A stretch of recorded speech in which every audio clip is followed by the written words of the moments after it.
धर्म और अधर्म। महाभारत की पूरी कहानी दो मूलभूत पहलुओं के आसपास घूमती है, धर्म और अधर्म।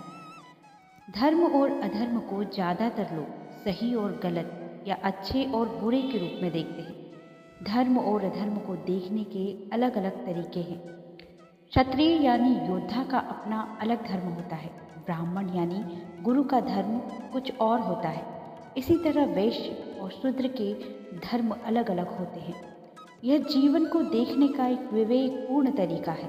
ना सिर्फ अलग अलग वर्गों के लोगों का अपना अलग धर्म होता है, हर व्यक्ति का भी अपना अलग धर्म होता है। आप बार बार भीष्म और हर किसी को कहते सुनेंगे, यह मेरा धर्म है। अगर हर किसी का अपना धर्म, अपना कानून होता है, तो फिर हम पूछ सकते हैं कि कानून क्या है। कुरुक्षेत्र की लड़ाई इसलिए नहीं हुई क्योंकि हर किसी का अपना कानून था। जो परस्पर विरोधी थे या आपस में टकराते थे। युद्ध इसलिए हुआ क्योंकि लोगों ने अपना धर्म तोड़ा।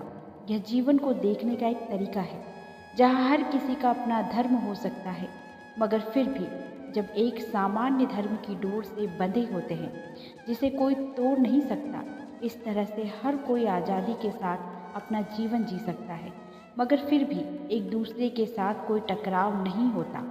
धर्म की इस मूलभूत डोर ने ही सभ्यता के अस्तित्व को संभव बनाया है। धर्म और अधर्म की परिभाषा को विस्तार से समझते हैं। धर्म के विरुद्ध जो काम होते हैं वो अधर्म कहलाते हैं। धर्म से पुण्य और अधर्म से पाप पैदा होता है। धर्म और अधर्म दोनों का संबंध मन, वाणी और शरीर से होता है। इन तीनों पर ध्यान नहीं रखा जाए तो 10 तरह के पाप होते हैं। इन पाप कर्मों के कारण बुद्धि और विचार भी दूषित हो जाते हैं, जिसकी वजह से बार बार गलत काम ही होते हैं। इन पाप कर्मों के कारण कई तरह की परेशानियां भी आती हैं। दूसरों के धन को प्राप्त करने की प्लानिंग बनाना और कोशिश करना पाप है। मनुष्यों को हमेशा मेहनत और ईमानदारी से ही पैसा कमाना चाहिए।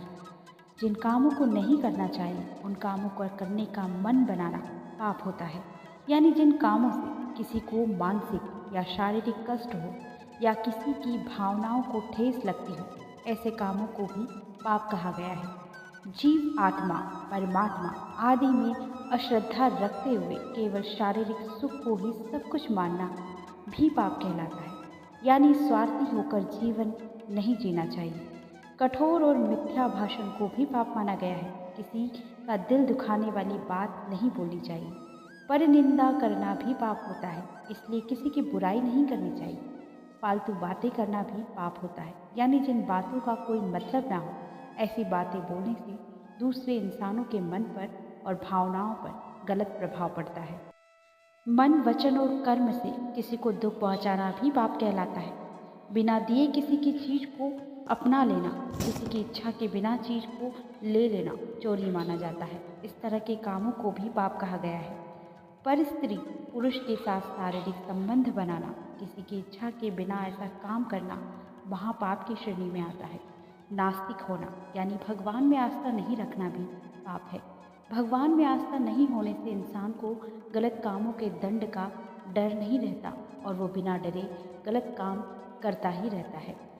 दूसरों की सहानुभूति के लिए मनगढ़ंत कहानी ना बनाना तुम, सीधे सच्चे इंसान पर कभी गलत इल्ज़ाम ना लगाना तुम, गुनाह हजार करके शरीफों की श्रेणी में खड़े होने वालों, अपनी कमज़ोरी छुपाने के लिए घड़ियाली आंसू ना बहाना तुम, बुलंद आवाज़ करके भले ही अपनी बात को तुम सिद्ध कर दो, कभी ईश्वर की झूठी कसम खानी पड़े इतने भी ना गिर जाना तुम, क्योंकि सुना तो तुमने भी होगा उसकी लाठी में आवाज़ नहीं होती। ईर्ष्या, निंदा, कपट और छल से कभी किसी का दिल ना दुखाना तुम।